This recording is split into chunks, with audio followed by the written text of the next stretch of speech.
بسم الله الرحمن الرحيم. عظم الله أجورنا وأجوركم بمصابنا بسيدنا ومولانا أمير المؤمنين عليه السلام، وجعلنا الله وإياكم من الطالبين بثأره بين يدي الإمام المنصور المؤيد المهدي من آل محمد. اللهم صل على محمد وآل محمد. الحمد لله رب العالمين، والصلاة والسلام على سيدنا وعظيمنا وحبيب قلوبنا وشفيع نفوسنا أبي القاسم محمد. اللهم صل على محمد وآل محمد وعلى أهل بيته الطيبين الطاهرين وأصحابه الغر الميامين. الحمد لله الذي جعلنا من المتمسكين بولاية سيدي ومولاي علي بن أبي طالب. اللهم صل على محمد وآل محمد. الحمد لله الذي هدانا لهذا وما كنا لنهتدي لولا أن هدانا الله. أما بعد، قال الإمام أمير المؤمنين صلوات الله وسلامه عليه: اللهم صل على محمد وآل محمد. In his famous khutbah, known as the khutbah of Shaqshaqiyya, beware, by Allah, the son of Abu Quhafa dressed himself with it, and he knew certainly my position in relation to the Caliphate was like the position of the axis in relation to the windmill. The flood water flows down from me, and the birds cannot fly up to me. I put a curtain against the Caliphate and kept myself detached from it. Then I began to wonder, should I assault or should I calmly endure the blinding darkness of tribulations, wherein grown men become feeble and the young become old, and the true believers are under strain until they meet Allah subhanahu wa ta'ala. I therefore found endurance was wiser. Then I adopted patience, even though there was a pricking in my eye and there was a suffocation in my heart. I then began to see patiently while my inheritance was plundered away, until the first of them went and he gave over the position to Ibn al-Khattab himself. It was strange to see that throughout his caliphate he wanted to be released from it. Then he confirmed it for the other. No doubt they shared its others strictly amongst themselves. This one put through the caliphate through a very difficult period and a hefty enclosure where the utterance became haughty and the touch became rough. Mistakes were aplenty and excuses therefore.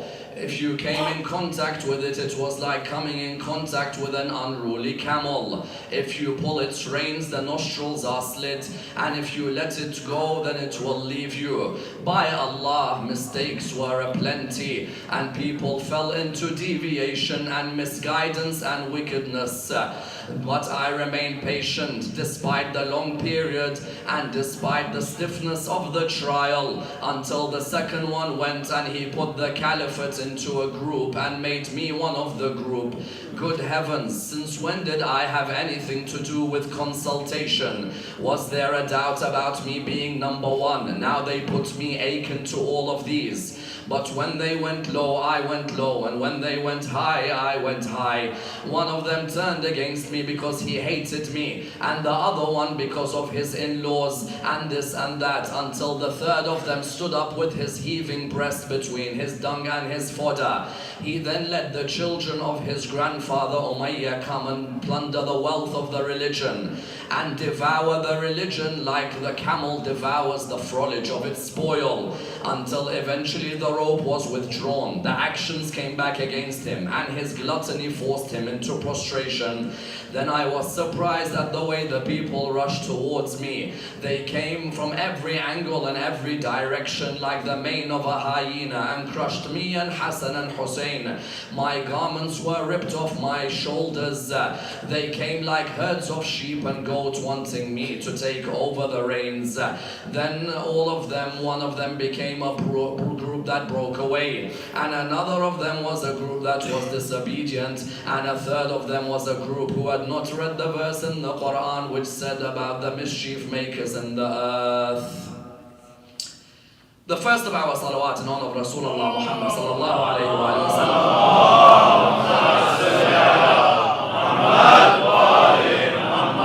The second in honor of Amir al-Mu'mineen Ali ibn Abi Talib.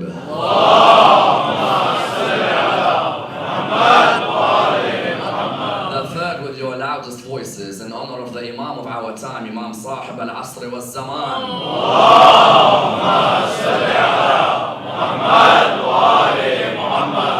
Respected scholars, brothers and sisters, Assalamu alaikum wa rahmatullah wa barakatuh.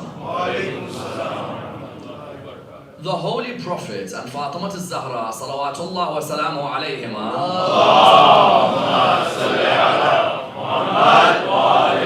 died on the 11th year after Hijrah. Imam Ali ibn Abi Talib became the 4th Caliph in the 36th year after Hijrah.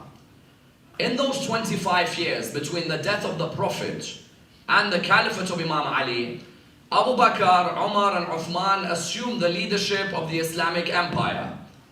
Abu Bakr led the Islamic Empire for 2.5 years. Umar ibn al-Khattab led the Islamic Empire for 10 years. Uthman bin Affan led the Islamic Empire for 12.5 years. Between 11 AH and 36 AH, many people asked the question, whatever happened to Ali ibn Abi Talib? It seems for 25 years, many people began to wonder, where did the son of Abu Talib go? His leadership on the day of Ghadir clearly was usurped from him. But people had a right to ask the question, why did not Ali ibn Abi Talib fight for his leadership? Throughout our youth, we were taught Ali ibn Abi Talib was the bravest man in the history of the religion of Islam. Many times we've heard his exploits in war. In every lecture of mine in this series, up until the night 24, we will always look at the bravery of Ali. Yet many people ask, from the time Fatima al-Zahra died in 11 AH until he became the 4th Caliph, 36 AH, why in that 25-year period did Ali not pick up his sword and fight for his rights? If Ali ibn Abi Talib is as brave as everyone makes him out to be, if Ali ibn Abi Talib is the man who was the victor at Khaybar, if Ali ibn Abi Talib was alone at Hunayn and still brought victory to Islam, then why in that 25-year period does Ali ibn Abi Talib not pick up his sword and fight those who were in leadership at the time? Even in my own youth, I used to always wonder about this question. That why is it that when you've lost your leadership at Saqifa, why don't you do what the son of Abu Talib was known for? Why don't you pick up your sword, go out? None of them can fight you. Some of them have never killed anyone in war. Some of them may have been brave, but surely not as brave as you. You are the lion of God. Surely you would be able to rise. Okay, if you couldn't rise at the beginning, why for 25 years do you assume silence? Why for 25 years do you put a curtain against the caliphate? Why for 25 years do you detach yourself? Surely a Muslim is someone who should take part in all the affairs of the Muslims, and not someone who should detach themselves.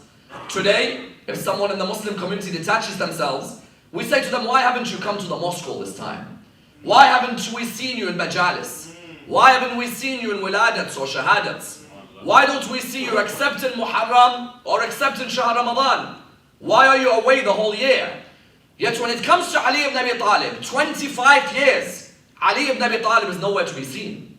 At the age of 33, till the age of 58, there is no mention of Ali ibn Abi Talib. Where was he all this time? What had happened to him? Why did he decide to put a curtain on the caliphate? Many times our brothers in other schools in Islam also say to us, Ali ibn Abi Talib had no problem with the first 3 leaders. If Ali ibn Abi Talib had a problem, then he would have picked up his sword and fought. But Ali ibn Abi Talib, they say, had no problem. Ali ibn Abi Talib, they say, pledged allegiance to all of them. He never spoke out against any of them. And this is a myth which you Shia created. You Shia said that Ali ibn Abi Talib had a problem in that period. If he had a problem and he's as brave as he claims he is, then he could have come out and fought. And sometimes when they ask us this, we don't know where to refer to.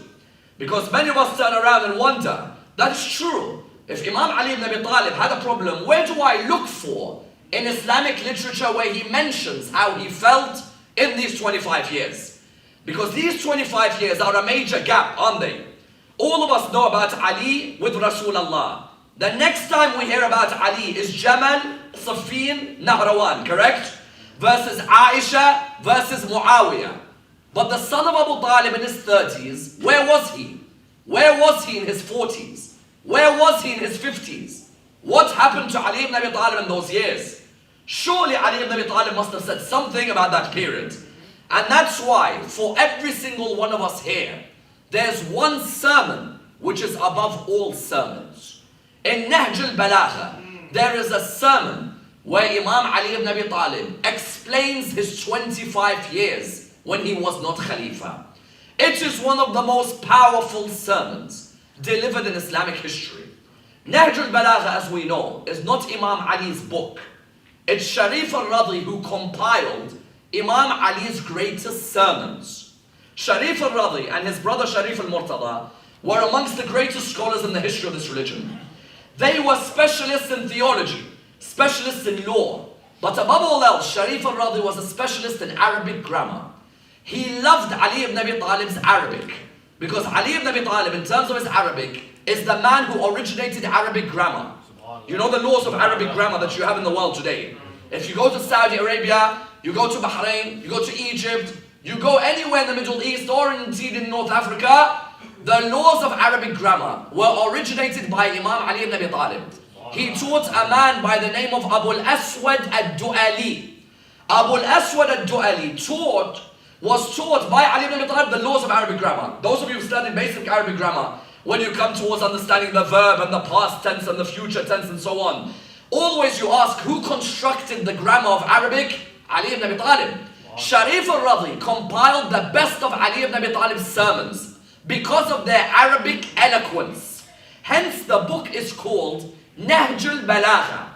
Balagha means eloquence. Nahj means the peak of eloquence. Therefore, when he compiled it, sermon number 3 is still the most controversial sermon in the whole of Nahj al-Balagha. Our brothers in other schools in Islam love Nahj al-Balagha. They can't stand sermon number 3.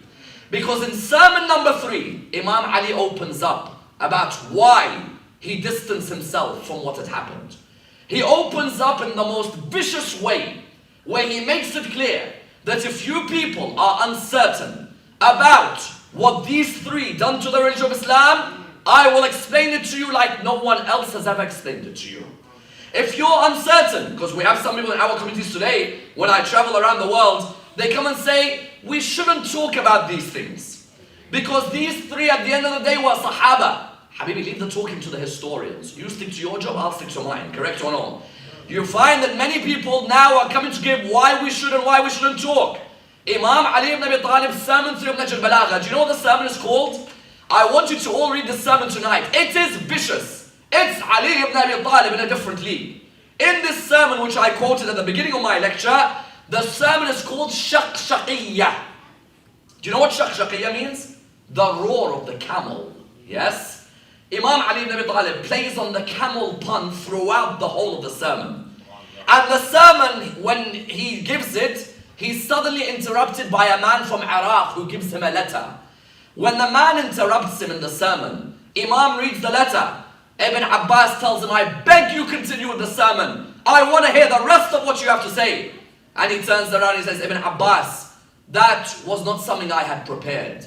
That came naturally. Extempore, yes? It came out naturally. But now it was like the shaqshaqiyya, the roar of the camel. And now it stops. Ali ibn Abi Talib in that sermon said that my sermon is like the roar of a camel. What I just said now I let out years of frustration, years of anger, years of people saying to me, where were you? You're the bravest of the brave. And when you look at this sermon, the words he uses highlights exactly how he saw what they did. Because sometimes we're not sure. How are we meant to view number one, number two, number three? Let me make something very clear for all of you. When I discuss such an issue, I'm not discussing it because I want to offend any other school in Islam. Nahj al-Balagha is available online, and I'm a follower of Ahlul Bayt. I'm going to look at my literature. Yes, someone may argue there's a bias when you look at it. At the end of the day, I'm looking for haqq, not the biases. If you want to believe, you can believe. And if you don't want to believe, then Imam al-Hussein only managed to make 72, join him. If I get 71, I've done all right in life.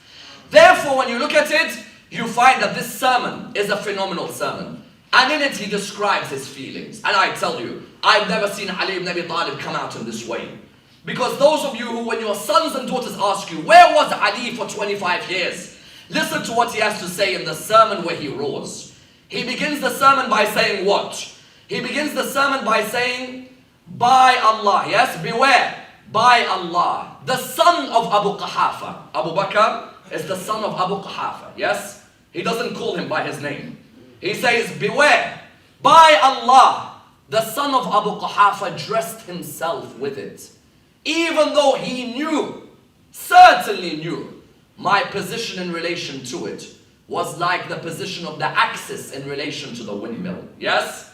The flood water flows down from me and the birds cannot fly up to me. Yes? He's saying that Abu Bakr knew very well that I was the Imam chosen on the day of Ghadir. I was the axis to the windmill of the religion of Islam. Yes? That windmill cannot operate, the water cannot flow, and the birds do not fly unless that windmill's axis is there. He knew very well my position. My position in relation to it was what? My position in relation to it was the position of the axis to the windmill. The flood water flows down from me and the birds cannot fly up to me. Then he says what? But I decided to put a curtain against the caliphate. Yes? I decided to put a curtain against the caliphate and kept myself detached from it. At the beginning, when Imam Ali ibn Abi Talib saw Rasulullah and Fatima Zahra died, at the beginning, he kept himself detached from the affairs. He decided to compile the Quran with the tafsir of the Quran next to the Quran. As you know, Ali ibn Abi Talib is the man who compiled the Holy Quran. He compiled it in the life of Rasulullah, under the supervision of Rasulullah. Ali ibn Abi Talib and not anyone else. Some of our brothers say Uthman compiled the Quran. Uthman didn't compile. Uthman standardized the codex of the Quran. There were many codexes of the Quran. Uthman standardized one. You had a Kufan codex, Basra, Egypt, everyone wrote in different ways. Uthman standardized. Whereas Ali ibn Abi Talib had compiled the Quran, not just compiled. Ali ibn Abi Talib would withdraw himself at the beginning. At the beginning of Abu Bakr's Khilafah, he withdrew himself. Some people say, why didn't he fight there and then? He himself says, I would have fought if I had 40 with me. But those 40 didn't turn up, yes? Abu Sufyan offered me to fight against Abu Bakr. But I know Abu Sufyan wants to divide and conquer, correct? Abu Sufyan wants us to fight so that the religion of Islam is destroyed. And I don't want to see nothing but the unity of the religion. At the beginning, Imam says what? I kept a curtain from the Caliphate. And I decided to detach myself from it. He sat at home. He would write the Quran, compile it. Next to the ayats of the Quran, he would write the tafsir of each ayah. Was this Quran accepted by the Muslims? No, they rejected it. Why? Because there are certain people's fathers who are in trouble with the tafsir of the ayahs, yes? There are certain people whose fathers are in big trouble when Ali writes that tafsir. So that Quran, Imam put it aside. But did the Imam ever stop thinking of fighting for his rights? No, he continues. What does he say? I began to wonder, should I assault? Or should I calmly endure the blinding darkness of tribulation, where the grown become feeble, the young become old, and the true believer acts under strain until he meets Allah subhanahu wa ta'ala. Look at Ali, look what's going through Ali.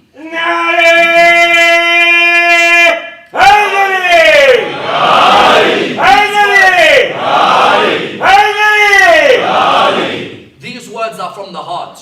I began to wonder, should I assault? Should I go out and fight? I'm the son of Abu Talib. I cannot rest watching Fatima al-Zahra killed.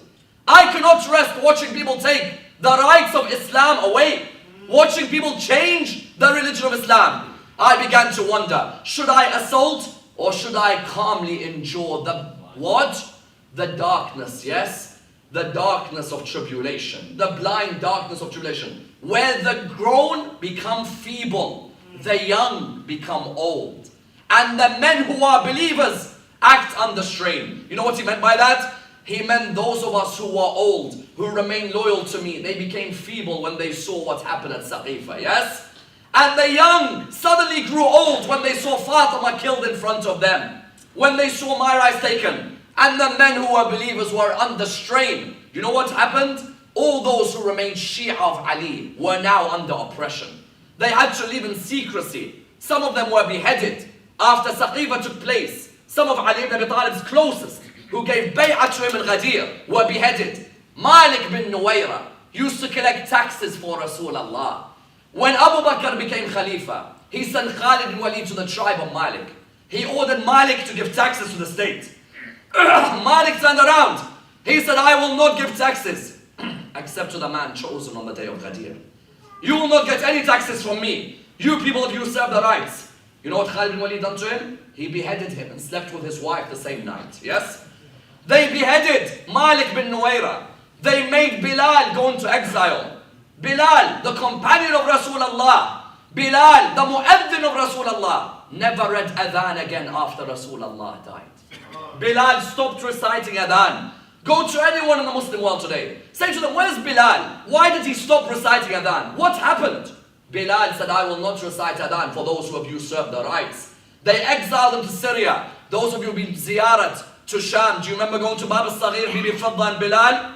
Both of them are buried where? They're buried in Sham, in Syria. He was exiled to be made to die alone. Other companions, Salman, Abu Dhar, Miqdad, Jabir, Ammar bin Yasir, Abu Sa'id al-Khudri, the likes of Hudayf al-Yaman, Abdullah bin Mas'ud, all of them were silenced by this time. Imam says, I wondered to myself, should I assault or should I calmly endure the blind darkness of tribulation, where the grown become feeble, the young grow old, the men of belief are under strain? Then he says, I found endurance was wiser, yes? Let me endure this. And I remain patient. I remain patient even though this is one of the saddest lines I've ever read in Ali ibn Abi Talib's life. I remain patient even though there was a prickling in my eye and a suffocation in my heart and throat, yes? You know how hard it was for Imam Ali ibn Abi Talib, yes? How hard it was for him. He says, I felt, you know, sometimes when you are in your day-to-day activities, something gets stuck in your eye. How much of a headache does it become to remove that thing from your eye? How much of a headache? If one thing gets stuck in my eye, or one hair gets stuck in my eye, I go and I wash it, I get the water, and then the eye becomes red. Or something gets stuck and doesn't move for a while, and you begin to wonder what's happening. Imam says, you know how I felt? I was patient while I felt a prickling in my eye. And I felt a suffocation in my heart, yes? When I was watching what was happening. I saw my inheritance plundered. What was mine on the day of Ghadir, I saw it plundered in front of me, yes? I saw it all gone. Then I see when the first one went away, he gave it to Ibn al-Khattab himself. Question. In Islam, according to my brothers in Ahl Sunnah, if you ask them, how is the Khalifa chosen? They say in an election, correct? How comes Abu Bakr can choose Umar with no election? Yes? You see, if you're telling me there has to be an election, where's the electorate when Umar becomes Khalifa? Imam says what? Imam continues to say, it is strange, during his caliphate, he wanted to be released from Khalifa. Then he confirms it for the other one. The next line is so damning. No doubt they shared its udders amongst themselves. They milked it. They knew, you know what, now that it's in our hands, we're going to milk it. And Nahj al-Balagha, Imam says, they shared the udders, yes? They shared its udders amongst themselves. They began to milk it. They had hijacked, the biggest hijack at Saqifa. Ghadir was all over. Imam says, firstly, he gives it to his friend, yes? even though he says that Saqifa there should be election of the Muslims, yes? Then he decides to give it to whom? He decides to give it to his friend. He gives it to his friend, Imam says, no doubt they shared its others. You know when you milk something, when you milk a business, when you milk a partner, when you milk a project, you milk them. You take everything from them. You make sure nothing's left. No one can get in. Where's Talha? Get him out. Where's Zubair? Get him out. Where's Abdurrahman bin Auf? Get them out. Get everyone who was close to Rasulullah out. We'll milk it. Abu Bakr hands it to Ammar. The biggest thing in Islamic history is I thought Rasulullah can't choose a leader after him. He left it for the Muslims. So you can choose your successor, but Rasulullah can't choose his successor. He says they shared it amongst themselves. Then you know what he says? The Caliphs went through a difficult enclosure. The touch became rough, yes? And the utterance became haughty. Mistakes were plenty, and excuses were many, and the people fell into deviation. Why? When Umar ibn al-Khattab came in, every bid'ah, any innovation started coming one after the other, correct? Recently we had gone to Jannat al-Baqi', we had gone to Umrah. When I was in Umrah, you've seen these guys who stand by the grave of the Imams in Jannat al-Baqi', yes? All of them to me, bid'ah, bid'ah, bid'ah. I'm like, Habibi, if you want to talk about bid'ah, why don't we say this is a good bid'ah, yes? Us coming to stand by the graves of the Imams is good bid'ah. It's a good innovation. He's like, there's no such thing as a good bid'ah. I said, you want me to draw up the list of your Khalifa and his good bid'ahs? Imam Ali ibn Abi Talib says, you know what he did? Mistakes were many, and the excuses therefore were more, yes? And then he says it was like an unruly camel. If you pulled it, the nostril is slit. If you let it go, it will leave you. So he says that the people fell into deviation, innovation, mistakes, and unsteadiness. You know how many bid'ahs Umar brought into the religion of Islam? To the extent he reached a stage where he started saying, this is a good bid'ah. How can a bid'ah be good? Yes? As in the bid'ah itself means what? Innovation. You're doing something Rasulullah never did. What Rasulullah said halal, you make haram. What Rasulullah said haram, you make halal. Every bid'ah is a deviation. And every deviation goes to where? To the hellfire. Umar ibn al-Khattab, look at the things he changed. Imam Ali talks about them. He says the caliphate, it became like holding an unruly camel. You pull it, the nostril slit. You let it go, it leaves you. Look at the things he changed. Mut'ah, temporary marriage. In the time of Rasulullah allowed the temporary marriage for his companions. Jabir bin Abdullah Ansari says, Ya Rasulullah, we the companions are on a long journey, away from our wives. What do? Do we castrate ourselves? He on the temporary marriage. Clearly, look in Sahih al-Bukhari, Sahih Muslim, so many hadiths about mut'ah being allowed. The man who banned mut'ah was Umar ibn al-Khattab. He said that there were two mut'ahs allowed in the time of Rasulullah, the mut'ah of Hajj and the mut'ah of the temporary marriage. I prohibit it and I'll punish anyone who's seen to be doing it. Umar ibn al-Khattab is the one who banned the temporary marriage, yes? Look where Imam Ali says the people went into deviation. The people went into mistakes. People went into wickedness. Number one, the temporary. Number two, change the adhan. How? We say, Hayya ala salah, Hayya ala al-falah. After Hayya ala al-falah, what do we say? Hayya ala khair al-amal. Our brothers, do they say Hayya ala khair al-amal? No. Hayya ala khair al-amal means what? Come to the act which brings you what? Come towards the best of acts, correct or no? Khair al-amal. Our brothers decide to remove this. Who removes it? Umar ibn al-Khattab. He says, I don't want Hayya ala khair al-amal. Why? He said, I want jihad to be khair al-a'mal, not salah. Because he needed people to go for war. So salah at the time, adhan was saying, Hayya ala khair al-amal. Umar ibn al-Khattab turned around and said, no, I want this to be changed. And then eventually, what does he change it to? As-salatu khayrun minan? No, prayer is better than sleep. Someone says, well, in your adhan, you have Ashhadu anna Aliyan Waliullah. We reply, Ashhadu anna Ali Waliullah is not part of the adhan. Ashhadu anna Ali Waliullah is something recommended for you to send your blessings on Imam Ali after you send your blessings on Rasulullah. Otherwise, not part of the adhan. For you to say Ashhadu anna Rasulullah, you have to.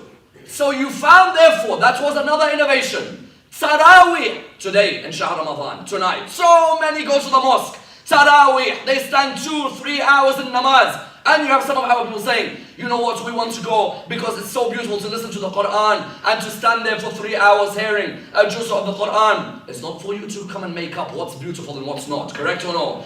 Allah does not burden a soul with that which they cannot handle. Imam al-Baqir says it is haram to pray Taraweeh.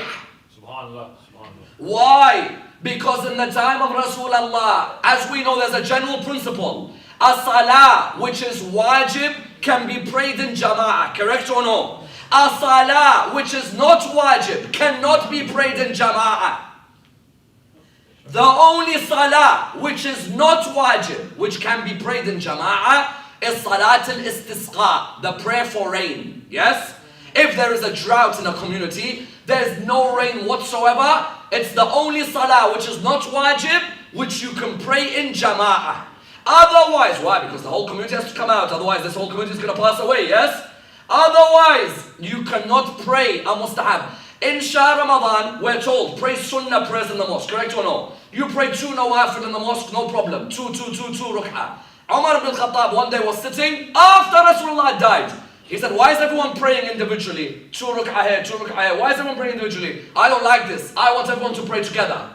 Yes, but Ammar, Rasulullah never said you could do wajib sunnah prayers in jama'ah. Yes? You can't make the sunnah prayers come in jama'ah. He said this is a good bid'ah. Yes? A good innovation. Imam Ali therefore in that khutbah, what did he say? He said, I found it strange that he wanted to release himself from the caliphate. Now he confirms it for the other. Then he says after that they uddered, yes? They milked the others amongst themselves. And then he says that caliph who came in gave it a very difficult enclosure. The utterance became tough, yes? The touch became haughty. He says mistakes were so many. And excuses were even more. Mistake after mistake. But you know the greatness of Ali ibn Abi Talib, what it is? Even when Umar was Khalifa, Umar still admits, if it wasn't for Ali, I would be perished. Correct or no? You know what the magnanimity of Ali ibn Abi Talib in those years was? You've killed my wife. I don't still mind advising you if it's for the sake of Islam. Take this in our communities today, my dear brothers and sisters. How many of us, when our ego is hurt, the whole community should be hurt? How many of us, when our ego is hurt by one mosque, we take it out on the whole community? When someone doesn't do things our way, we take it out. When we don't like a Maulana, we take it out. Look at Ali ibn Abi Talib, the man who killed his wife. He was still willing to advise him for the sake of Islam. How many of you would do that? Some of us today, one mosque doesn't visit the other. One Maulana doesn't like the other. One mosque doesn't stand the other. Community members don't like each other. Wallah, take a leaf out of the book of Ali ibn Abi Talib. For the sake of the religion of Islam, he put everything down. Umar would come to him. He'd say to him, we have an army going to Rome. Should I go? He said to him, no. He said, why? He said, because if the capital of the Islamic State does not have its leader, and the leader dies in the battlefield, then there's going to be chaos back in the capital. Stay. When he wanted to go to Rome, to Persia, he said to Ali, shall I go? Imam Ali said, no, stay behind. He said to him, why? He said, because if the capital doesn't have the Khalifa, there's going to be chaos. On another occasion, Umar came, he said, we have a problem. He said, what is it? He said, we don't know how to mark the calendar. He said, what do you mean? Up until that point, the Arabs, you know what they used to do with their calendars? They name the year according to the event. So if the event of the people of Elephant, they call it Amil Fil. If it's the event of the year of delegations, they call it Amil Wufud. When they came to Umar, they said, Umar, you are the Khalifa of Rasulullah? He said, yes. They said, how do we do our calendars? We're confused. We have all of these events, but we don't know how to do the Islamic calendar. He went to Imam Ali and said, oh Amir, oh Ali, what do I do? He said, you know what you do? Begin the Islamic calendar from when Hijrah happened.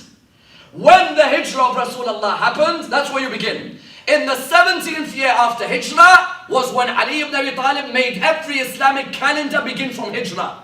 Umar turned around and said, if it wasn't for Ali, I would be perished. All these questions come to me. Another one came to him. They had jewelry outside the Kaaba. The army needed lots of money. They came to him, they said, Umar, we want to sell the jewelry in the Kaaba so we can give weapons to our army. He came to Imam Ali ibn Abi Talib, he said, Imam, what shall I do? He said, Ali, what shall I do? Ali said to him, oh Umar, we are poorer than in the time of Rasulullah. Yes, you are right, Umar. But I'll tell you something, and I know you want the army to go ahead, but let me make something clear to you. Rasulullah never allowed that jewelry to be sold, therefore you cannot sell that jewelry as well. On another occasion, when they conquered Egypt, they came to Imam Ali. They said there's a library of non-Muslims in Alexandria, yes? The famous library of Alexandria. 5,000 to 7,000 books. They said to him, they said to Umar, what shall we do? Umar turned around, he asked Imam Ali said, what's the problem? He said, these books are not written by Muslims. And some of their opinions may contradict Islam. Imam Ali said, no, don't burn knowledge, for knowledge is useful to everyone, yes? Ali ibn Abi Talib, different level. Knowledge is useful. Astronomy, philosophy, science, physics, biology, all of it is useful. So what if a non-Muslim teaches me? If I can gain wisdom from a non-Muslim, what's wrong? Yes? There are some sayings of non-Muslims, they make more sense than the whole of the Shia world put together, I guarantee you, yes? There are some sayings of non-Muslims we can learn so much from. Eventually what they do, they went and they decided to burn the books instead of listening to Ali ibn Abi Talib. 5,000 books they decided to burn on that occasion. Therefore Imam Ali continues in that sermon. He says then after what? But I remain patient. Now look again, he said patience how many times? I remain patient with Abu Bakr, even though there was a prickling in my eye, a suffocation in my heart. Then now when Umar dies, he says, and then I remain patient, despite the length of the period. Umar al-Khattab was Khalifa for 10 years, yes? Despite the length of the period, I remain patient. And then he continues to say what? I remain patient despite the stiffness of the trial. And then when the second Khalifa went his way, he decided to put the Caliphate into a group. And he made me one of the group. Good heavens, since when had I had anything to do with consultation? Was there a doubt about me being number one now that they make me akin to these? Yes? Was there a doubt about me being number one? Because you know what Ammar did? Ammar, before he died, he wanted to make sure that the world knew who would succeed him. Yes? So who does he appoint as his successor after he dies? He doesn't appoint anyone. Ammar doesn't appoint anyone. Ammar says we're going to have an election called a shura. We're going to get 6 people to choose who the leader is, lock them in a house, and they have to choose amongst each other. You know, if a non-Muslim heard this, he'll say, hey, wait, I'm getting a bit confused with your religion. So your first caliph is chosen in an election while your prophet hasn't been buried, and your second one's chosen by the first, and your third one's chosen by 6. Can you guys make up your mind about your election system or no? Because this is getting a bit messy now, yes? Umar ibn al-Khattab calls 6 companions. Imam Ali says, he puts me in a consultation. When was there a doubt about me being number one? Now that I'm in a consultation with the rest of these. You know what we get? Imam Ali, Uthman, Talha, Zubair, Sa'ad bin Abi Waqqas, Abd al-Rahman bin Auf. 6. He puts them all in a house, under house arrest. Under house arrest.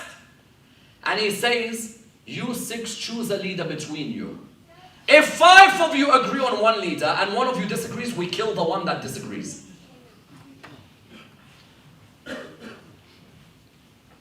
If 4 of you agree on a leader and 2 disagree, we kill the 2 that disagree. Wait. My book is going to come out now. The 10 granted paradise, correct? Our brothers in Ahlul Sunnah have a hadith about 10 granted paradise, yes? They say there are 10 companions granted paradise. Abu Bakr, Umar, Uthman, Ali, Talha, Zubair, Sa'ad bin Abi Waqqas, Abd al-Rahman. Wait, hold on. So you're telling me when Uthman, when there was a shura for who should be the successor of Umar, there were 6 people in there. Umar goes, if 4 agree and 2 disagree, kill the 2 that disagree. Now I'm getting confused. Because of those 6, they're all going Jannah. So if 2 of them disagree, will we still all meet in Jannah? So if I beheaded you in that house, yes? Do I meet you in Jannah and say, Salaam alaikum, how are you? Do you remember how sharp was the cut when I gave it to you? Do you remember or no? I tell you, we may laugh, but the heart breaks. Wallah al-Azim. Wallah, the heart breaks. Imam says, they put me akin to these. And then Imam says, what's in the khutbah of Shaqshaqiyya? He says, one of them turned against me because he hated me out of those 6. And another one because of his brother-in-law. Until the 3rd one came with his heaving breasts between his dung and his fodder. Yes? You know how they decided who the Khalifa was? Umar said if 3 agree and 3 disagree, Abd al-Rahman bin Auf brilliant person to put in the middle. Abdurrahman bin Auf, he's the one who chooses who should be the leader. Amongst the 6, they came to a conclusion. They said Imam Ali ibn Abi Talib should be leader after Umar. Do you know what they came and asked Imam Ali? They said to him, Ali, will you be the leader? He said, on what basis? They said, you have to follow the sunnah of the Prophet, Abu Bakr and Umar. Question, if Abu Bakr and Umar's sunnah is the same as the Prophet, why does there have to be a clause? If Abu Bakr and Umar's sunnah is the same as Rasulullah, why do they have to be a clause? Why don't you just say the sunnah of Prophet? Unless there was a new sunnah after a sunnah. He said, you want me to follow the sunnah of the Shaykhain? Never! I'll follow the sunnah of Rasulullah only. They said, that's it, you're not Khalifa. Uthman, will you follow the sunnah of Abu Bakr and Umar as well as the Prophet? Said yes. He said, there you go, Khalifa. Question, where's all of these other companions? Where are all these other companions? Why aren't they in that 6? Why specifically these 6? Yes? Because you know one of them hates Ali. The other one is brother-in-laws with Uthman. Before you know it, you'll find Uthman was in. Then what does Imam say about Uthman? Until the one with the heaving breasts came between himself and the dung and fodder, he brought the children of his grandfather Umayyah in. And they began to plunder the wealth of the Muslims and devour it like a camel devours the village of its spoils. Yes? He said, what did Uthman do? You know what Uthman did? Uthman brought all the old enemies of Ali ibn Abi Talib back to Islam. In all my majalis this month, how many names have you heard me mention in battles? Yes? Staunch enemies of Ali. You know what Uthman did? Because they're all his cousins. Bring them all back to Islam. All of them now had positions and Ali had nothing. You see how the world turns? My dear brothers and sisters, if in life ever you feel the world turned upside down against you, it never turned upside down except for Ali ibn Abi Talib. In his youth, defending Islam for his life. By the time Rasulullah dies, everyone who spat at Islam was now given positions back again. He said they plundered the wealth of Muslims. You know who Uthman made treasurer of Africa? Who collects khums for Africa? Marwan ibn al-Hakam. Marwan al-Hakam, who Rasulullah gave la'na on, said leave. Don't ever come back to the state. Who in ziyarah we drew la'na on. Yes? Marwan was made treasurer of khums collection and FedEx was given to him. Can you imagine how much Marwan was laughing? Fatima was given FedEx by Muhammad. Now FedEx sits on my hands. Samara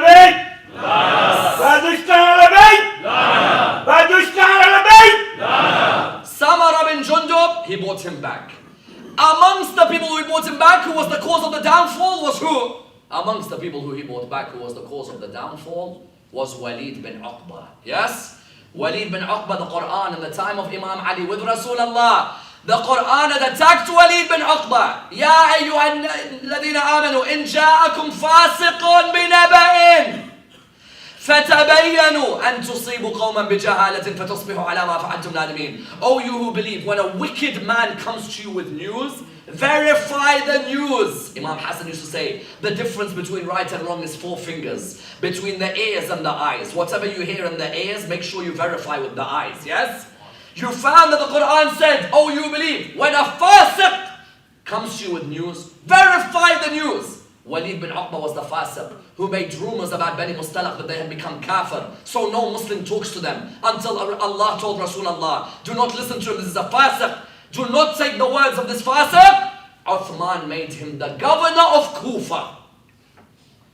Walid bin Uqba, Marwan ibn al-Hakam, all of Bani Umayyah slowly started coming back. Everyone who fought Ali at Badr, Uhud, Khandaq, Khaybar, all coming back slowly, yes?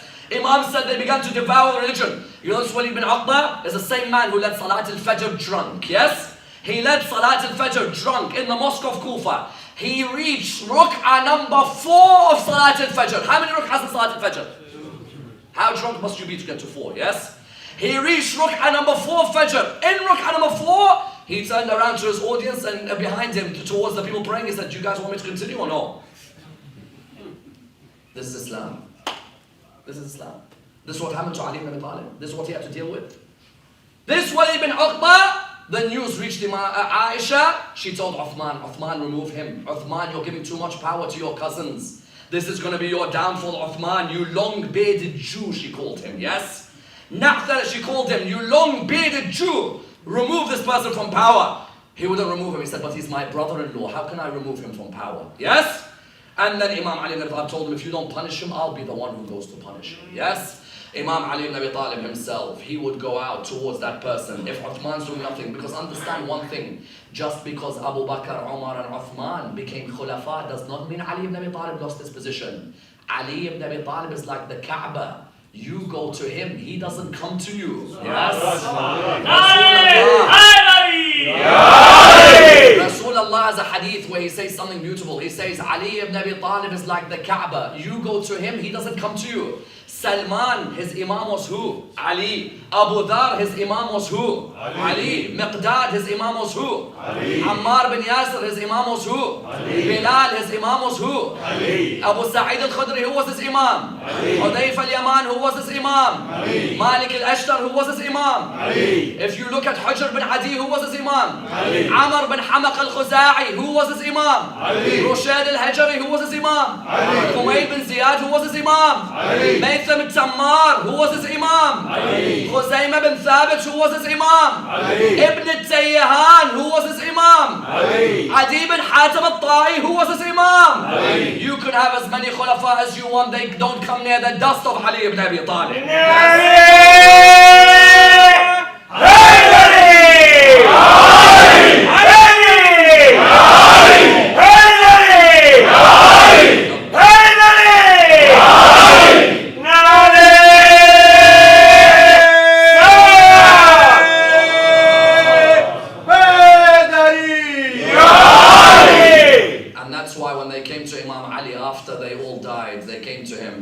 They said to him, how comes in the time of Abu Bakr, Umar, Uthman, there were no wars, but when you become Khalifa, there are wars?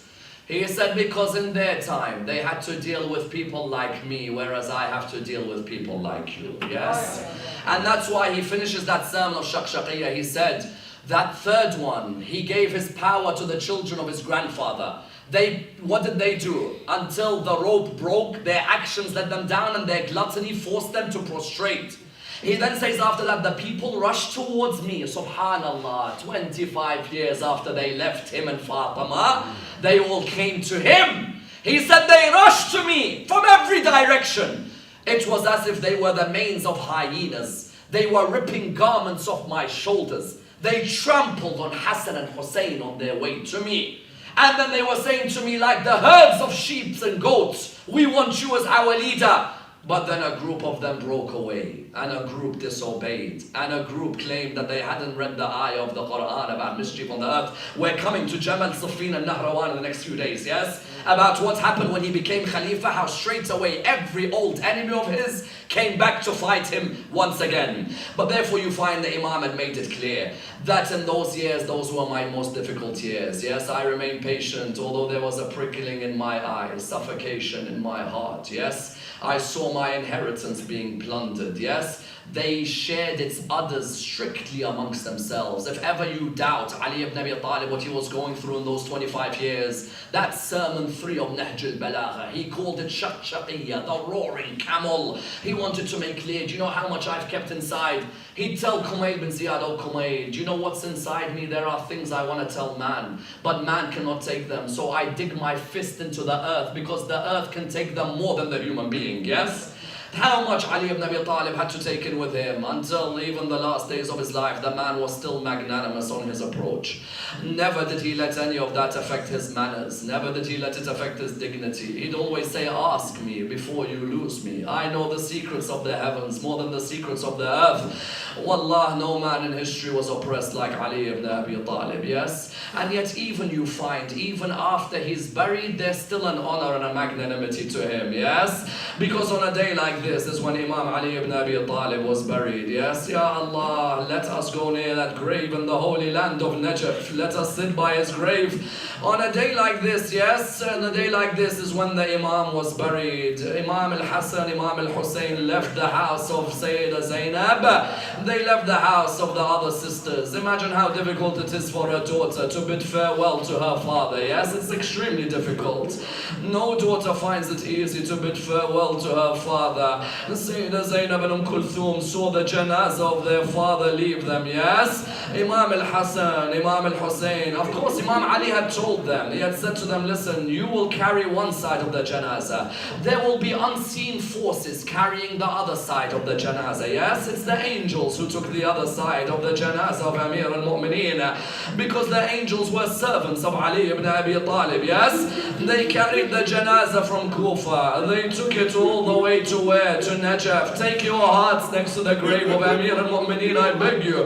Those of you who haven't been to the grave of Imam Ali, tonight is your night, your hajat tonight. Yes, ask Allah to take you to the grave of Ali ibn Abi Talib. Ya Allah, let everybody go near and sit by that holy grave. Yes, Ya Allah, let our eyes see the grave of our Mawla Amir al-Mu'mineen. Ya Allah, let us sit, let us smell the mercy of Ali. They took his janazah, they went all the way towards Najaf, and he had told them, there's a grave there. Nabi Nuh alayhi salam has dug that grave for me. Yes, because as you know, Imam Ali is buried next to Nabi Adam and Nabi Nuh. On one side is Nabi Adam, on the other is Nabi Nuh. They went, how difficult is it for a man to bury his father? Yes, Imam al-Hassan, Imam al-Hussein put the body of their father in the grave. Then they left. On their way as they were leaving, there's a story that breaks my heart whenever I narrate it. Wallah, Ali ibn Abi Talib, there are certain things he done publicly we all know about, but there are certain things he done in private which are lessons for us. Imam al-Hassan says, we were coming back from having buried our father. We saw a man sitting on the ground in the area of Kufa. He was crying and crying. So we came to the man. We said, oh man, why do you cry? What's wrong? He said, I looked at them. Then I said to them, every night a man used to come and feed me in the middle of the night. And for 3 nights he hasn't come to feed me. I wonder who that man was who every night used to come to me. Every night in Ramadan, he'd go out in the middle of the night. If there were poor people, he would come and give them food. Yes? The man looked towards Imam al-Hassan. He said to him, I'd like to thank that man, but for 3 nights I haven't heard anything from him. The tears began to flow from the eyes of Imam al-Hussein when he knew that his father would go out in the middle of the night. He looked towards the man. He said to him, oh man, that's my father Ali ibn Abi Talib who used to feed you. He said to him, but for 3 nights, where has he been? He said to him, he's been lying on his bed with the poison in his head, covering his body. I look at that night and I remember many a night, and I say to him, Ya Amir al-Mu'mineen, you used to come in the middle of the night, yes? If the poor were alone, you'd help them. If the orphans were alone, you'd help them. Why didn't you come when Zainab and Kulthum were alone in the darkness of Karbala with no one to look after them? But I know that he'd reply back to me, and what would he say? He'd say to me, no, I came, yes? Because Sayyida Zainab says it was the night of the 11th of Muharram. She said, I tried to put Ruqayya and Sukaina to sleep, yes? I tried to put Rabab, but Rabab was running around Karbala. I looked at her and said, Rabab, what are you doing? She said, I'm looking for my baby. I want to feed my baby, yes? So she looked around. She tried to put everyone to sleep. She tried to calm everyone down. Then she herself, because of how much she was whipped in Karbala, she got tired, yes? So she herself fell on the ground. In her dream, what does she see? She sees a man coming towards her. The man is in black. She looks at the man. She says, oh man, Hussein and Abbas are not here anymore. Oh man, don't attack us. We have no one to defend us. Oh man, we have nothing to offer you. He said to her, Zainab, don't you recognize your father when he's in front of you now? Zainab, don't you recognize your father sitting in front of you? She said to him, Father, where were you when Shimr sat on the chest of my brother? Father, where were you when Abbas's arms were cut off?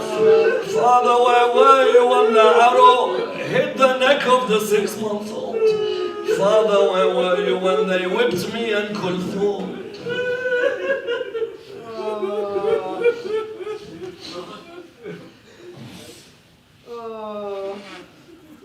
May Allah bless all of your tears.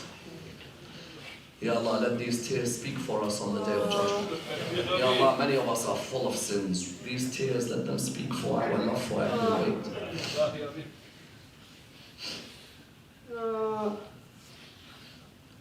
Ya Allah, allow our sons and our daughters to memorize the sermon of Shaqshaqiyah. I say this why? Because one of our great ulama was going to Samarra. He was going to Samarra to visit Imam al-Hadi, Imam al-Askari. On his way, he went to Balad. You know where Muhammad, son of Imam al-Askari, is buried, next to Samarra. He said, I fainted because of the heat. He said, a man woke me up and took me to my area. He said, I didn't know who this man was. And he just looked at me and he said, make sure you teach our Shia the following.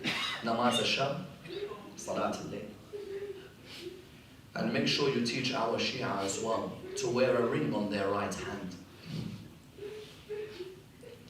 And make sure as well that you teach our Shia to always recite Ziyarat Ashura. And make sure you teach our Shia to learn the khutbah of my grandmother Fatima at Fadak. The man said, when I heard the khutbah of my grandmother, who would say my grandmother? He said, and then he looked at me and he said, make sure they recite also and memorize the khutbah of Shaqshaqiyah of Imam Ali ibn Abi Talib. For that khutbah in Nahj al-Balagha shows what he felt in those years where he was away. Try and memorize that khutbah. Go to Nahj al-Balagha tonight, sermon number 3. Nahj al-Balagha. Have a look at that khutbah. That's Ali opening his heart to all. We pray to Allah subhanahu wa ta'ala to raise us with Muhammad and Al Muhammad. Ya Allah, raise us with the Imam of our time, Imam Sahib al-Asri wal-Zaman. Ya Allah, unite the Muslim Ummah on the love of Muhammad and Al Muhammad. Ya Allah, for all of our brothers around the world, especially our brothers in Iraq, bring peace and prosperity to them. Our brothers in Pakistan, our brothers in Afghanistan, our brothers in Bahrain, our brothers in the Hijaz. Ya Allah, our brothers all around the Islamic world, our brothers in Malaysia. We have our Shia brothers in Malaysia. It is a crime at the moment in Malaysia to be Shia according to the government. It's a crime in the legal system to be Shia in Malaysia. So we must remember our brothers in Malaysia who are being imprisoned every day because they are simply Shia. Ya Allah, for our brothers who are ill, we recite the ayah of the Quran. Bismillah ar-Rahman ar-Rahim. Yujibu al-Muftarra idha da'a wa yakshifu as-su'. Amma yujibu al-Muftarra idha da'a wa yakshifu as-su'. Amma yujibu al-Muftarra idha da'a wa yakshifu as-su'. Amma